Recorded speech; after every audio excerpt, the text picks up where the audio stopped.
पुरानी साड़ियों के बदले बर्तनों के लिए मोल भाव करती एक संपन्न घर की महिला ने अंततः 2 साड़ियों के बदले एक टब पसंद किया। नहीं दीदी, बदले में 3 साड़ियों से कम तो नहीं लूँगा। बर्तन वाले ने टब को वापस अपने हाथ में लेते हुए कहा। अरे भैया, एक एक बार की पहनी हुई तो है, बिल्कुल नए जैसी। अब एक टब के बदले में तो ये 2 भी ज़्यादा है, मैं तो फिर भी दे रही हूँ।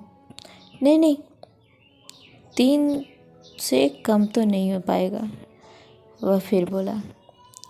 एक दूसरे को अपनी पसंद के सौदे पर मनाने की इस प्रतिक्रिया के दौरान गृह स्वामिनी को घर के खुले दरवाजे पर देखकर सहसा गली से गुजरती अर्धविक्षिप्त महिला ने वहां आकर खाना मांगा।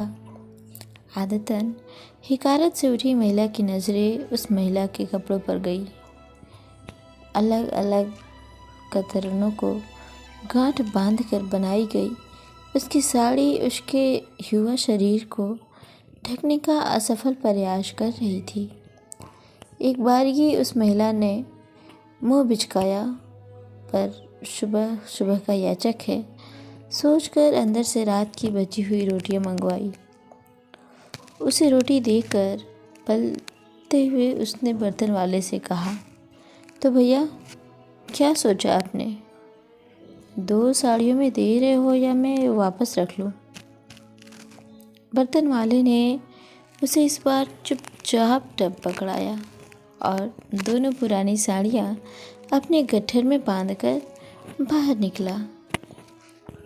अपनी जीत पर मुस्कुराती हुई महिला दरवाज़ा बंद करने को उठी तो सामने नज़र गई। गली के मुहाने पर बर्तन वाला अपना गट्ठर खोलकर उसकी दी हुई दोनों साड़ियों में से एक साड़ी उस अर्धविक्षिप्त महिला को तन ढकने के लिए दे रहा था। हाथ में पकड़ा हुआ टब अब उसे चुभता हुआ सा महसूस हो रहा था। बर्तन वाले के आगे अब वो खुद को हीन महसूस कर रही थी। कुछ हैसियत न होने के बावजूद भी बर्तन वाले ने उसे परास्त कर दिया था। वह अब अच्छी तरह समझ चुकी थी कि बिना झिकझिक किए उसने मात्र 2 ही साड़ियों में टब क्यों दे दिया था।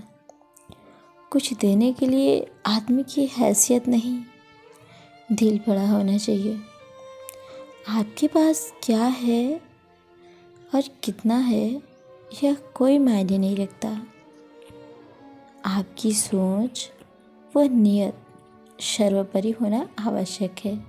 सो फ्रेंड्स, ये छोटी सी कहानी आपको कैसी लगी हमें कमेंट करके ज़रूर बताएं। चैनल पर नए हैं तो प्लीज़ चैनल को सब्सक्राइब ज़रूर कर लें। मिलते हैं ऐसी किसी दूसरी स्टोरी में, तब तक के लिए नमस्कार, प्रणाम। अपना ख्याल रखें, अपनों का ख्याल रखें। Bye bye.